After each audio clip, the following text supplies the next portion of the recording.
আসসালামু আলাইকুম। আজ শনিবার ২৮শে বৈশাখ, ২রা জিলকত, ১১ই মে। বাংলাদেশ বেতার সিলেট সংবাদ পড়ছি রিফাত আরা। আসন্ন ষষ্ঠ উপজেলা পরিষদ নির্বাচনে চতুর্থ ধাপে সুনামগঞ্জের শান্তিগঞ্জে উপজেলা পরিষদ নির্বাচনে মনোনয়নপত্র দাখিল করেছেন ১৩ জন প্রার্থী।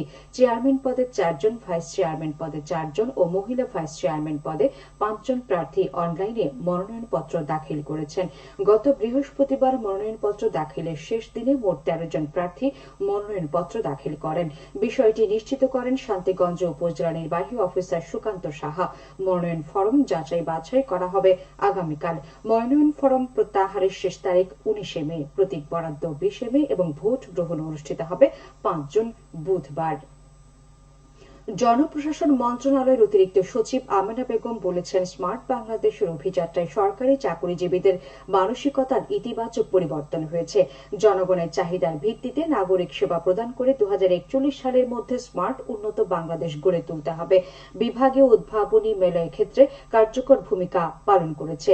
সিলেট জেলা স্টেডিয়ামের মোহাম্মদ আলী জিমনেশিয়ামে ২ দিন ব্যাপী বিভাগীয় উদ্ভাবনী মেলার উদ্বোধনী অনুষ্ঠানে প্রধান অতিথির বক্তৃতায় তিনি এসব কথা বলেন। এতে সভাপতিত্ব করেন বিভাগীয় কমিশনার আবু আহমদ সিদ্দিকী। জনপ্রশাসন মন্ত্রণালয়ের ই-গভর্নেন্স ও উদ্ভাবন কর্মপরিকল্পনার অংশ হিসেবে আয়োজিত মেলায় সিলেট বিভাগের ২৩টি সরকারি প্রতিষ্ঠানের অংশগ্রহণে ২৬টি স্টল রয়েছে। বিভাগীয় কমিশনারের কার্যালয় এর আয়োজন করে। ৪১৯ জন হজযাত্রী বাংলাদেশ থেকে এই বছরের প্রথম হজ ফ্লাইট সৌদি আরবে পৌঁছেছে। বিমান বাংলাদেশ এয়ারলাইন্সের হজ ফ্লাইট উদ্বোধন করেন ধর্মমন্ত্রী ফরিদুল হক খান। সারাদিন ৭টি ফ্লাইট সৌদি আরবের উদ্দেশ্যে হজযাত্রী নিয়ে যাত্রা করেছে। বাংলাদেশ হজযাত্রীরা বিমানবন্দরের ব্যবস্থাপনা নিয়ে সন্তুষ্টি প্রকাশ করেছেন। রোড টু মক্কা ইনিশিয়েটিভের আওতায় এবছর বাংলাদেশ থেকে মোট ৮৫,২৫৭ জন হজ পালনের জন্য নিবন্ধন করেছেন। দেশবরেণ্য পরমাণু বিজ্ঞানী ও প্রধানমন্ত্রী শেখ হাসিনার স্বামী ড এম এ ওয়াজেদ মিয়ার মৃত্যুবার্ষিক ছিল গত বৃহস্পতিবার। ১৯৪২ সালের ১৬ ফেব্রুয়ারি রংপুরের পীরগঞ্জ উপজেলার লালদিঘির ফতেপুর গ্রামের এক সম্ভ্রান্ত মুসলিম পরিবারে জন্মগ্রহণ করেন। ২০০৯ সালের ৯ মে ৬৭ বছর বয়সে তিনি মারা যান। সিলেটে বিভিন্ন সামাজিক সাংস্কৃতিক সংগঠন নানা কর্মসূচির মধ্য দিয়ে ওয়াজেদ মিয়ার মৃত্যুবার্ষিক পালন করে। কর্মসূচির মধ্যে ছিল র্যালি, আলোচনা সভা ও দোয়া মাহফিল। পরে মরহুমের বিদেহী আত্মার মাগফিরাত কামনা করে বিশেষ দোয়া ও মোনাজাত করা হয়। হবিগঞ্জের মাধবপুর উপজেলার ১ নং ধর্মঘর ইউনিয়নের ২০২৪-২০২৫ অর্থ বছরের প্রস্তাবিত ৩,৭১,৮৬,৪৩৬ টাকার উন্মুক্ত বাজেট ঘোষণা করা হয়েছে। গতকাল ধর্মঘর ইউনিয়ন পরিষদের আয়োজনে ইউনিয়ন পরিষদ কার্যালয়ে এই বাজেট ঘোষণা করেন ইউপি চেয়ারম্যান ফারুক আহমেদ পারুল। এতে সম্ভাব্য ব্যয় ধরা হয়েছে ৩,৬৮,৯৯৫ টাকা এবং সম্ভাব্য উদ্বৃত্ত ধরা হয়েছে ২,৮৬,৪৫১ টাকা। এ সময় উপস্থিত ছিলেন UP chairman Abdul Mannan Jitu, UP সদস্য, শিক্ষক সহ বিভিন্ন রাজনৈতিক দলের নেতৃবৃন্দ, সাংবাদিক, কৃষি কর্মকর্তা, স্বাস্থ্যকর্মী ও বিভিন্ন শ্রেণী পেশার লোকজন। তারুণ্য থেকে শুরু হোক থ্যালাসেমিয়া প্রতিরোধ, ভবিষ্যৎ প্রজন্মকে নিরাপদ রাখতে বিয়ের আগে রক্ত পরীক্ষা করুন শীর্ষক সেমিনার অনুষ্ঠিত হয়েছে মৌলভীবাজারে। বিশ্ব থ্যালাসেমিয়া দিবস উপলক্ষে গতকাল সরকারি উচ্চ বিদ্যালয় অডিটোরিয়ামে অনুষ্ঠিত উক্ত সেমিনারে প্রধান অতিথি ছিলেন সংসদ সদস্য জিলুর রহমান। বঙ্গবন্ধু চিকিৎসক পরিষদ এর আয়োজন করে।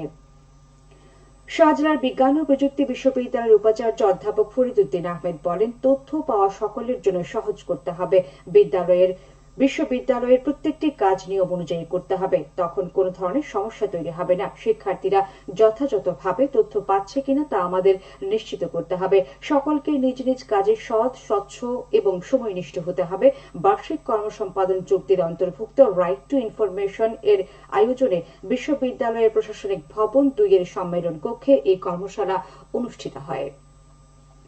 পরিবেশ অধিদপ্তর সিলেটের বিভাগীয় পরিচালক মোহাম্মদ ইমরান হোসেন বলেছেন, সরকার ইমামদের যুগোপযোগী প্রশিক্ষণ দিয়ে আত্মনির্ভরশীল ও স্বাবলম্বী হিসেবে গড়ে তুলছে। ইসলামিক ফাউন্ডেশনের অধীনে জীবনমুখী প্রশিক্ষণ গ্রহণ করে ইমামরা দ্বীনি কর্মকাণ্ডের নেতৃত্ব দানের পাশাপাশি সমাজে সচেতনতা সৃষ্টি ও আর্থসামাজিক উন্নয়নে অবদান রেখে যাচ্ছেন। গতকাল নগরীর বালুচরস্থ ইমাম প্রশিক্ষণ একাডেমিতে ৭ জেলার ইমামদের ৫ দিন ব্যাপী রিফ্রেশার্স কোর্সের সমাপনী ও সনদ বিতরণ বিতরণ অনুষ্ঠানে প্রধান অতিথির বক্তব্যে তিনি এসব কথা বলেন। অনুষ্ঠানে সিলেট বিভাগের 4 জেলা সহ কিশোরগঞ্জ, নরসিংদী ও ব্রাহ্মণবাড়িয়া জেলার নির্বাচিত 100 ইমাম এতে অংশ নেন। অনুষ্ঠান শেষে প্রশিক্ষণার্থী ইমামদের মধ্যে সনদপত্র বিতরণ করা হয়। সিলেটের গোলাপগঞ্জ উপজেলার উত্তর কানিশাইল সরকারি প্রাথমিক বিদ্যালয়ের 3 তলা একাডেমিক ভবনের নির্মাণ কাজ দ্রুত এগিয়ে চলছে। এ পর্যন্ত ভবনের 70% কাজ শেষ হয়েছে। অবশিষ্ট কাজ আগামী অক্টোবরের মধ্যে শেষ হওয়ার কথা রয়েছে। শিক্ষা প্রকৌশল বিভাগের তত্ত্বাবধানে এতে ব্যয় হচ্ছে প্রায় 1,26,00,000 টাকা। খেলার খবর, ফুটবল। জকিগঞ্জ উপজেলার Ganipur Kamalganj school and college মাঠে কলেজ কাপ ফুটবল টুর্নামেন্টের প্রথম সেমিফাইনালে গতকাল গনিপুর ফুটবল একাদশ 1-0 গোলে চৌধুরী মোটরস কালীগঞ্জ ফুটবল দলকে পরাজিত করে। আগামীকাল দ্বিতীয় সেমিফাইনাল অনুষ্ঠিত হবে। সবশেষে আবহাওয়া। পূর্বাভাসে বলা হয়েছে সিলেট ও পার্শ্ববর্তী এলাকার পশ্চিম উত্তর পশ্চিম দিক থেকে অস্থায়ীভাবে ঘন্টায় সর্বোচ্চ 80 কিলোমিটার বেগে ঝড়ো হাওয়া বয়ে যেতে পারে। সেই সঙ্গে হতে পারে বৃষ্টি অথবা বজ্রসহ বৃষ্টিপাত। এসব এলাকার নদীবন্দর সমূহকে 2 নম্বর নৌ হুঁশিয়ারি সতর্কতার সংকেত দেখিয়ে যেতে বলা হয়েছে। আজ সিলেটে সূর্যোদয় হয়েছে 5:10 এবং সূর্য অস্ত যাবে সন্ধ্যে 6:28। সংবাদ শেষ হলো। আমাদের পরবর্তী স্থানীয় সংবাদ প্রচারিত হবে দুপুর 1:05।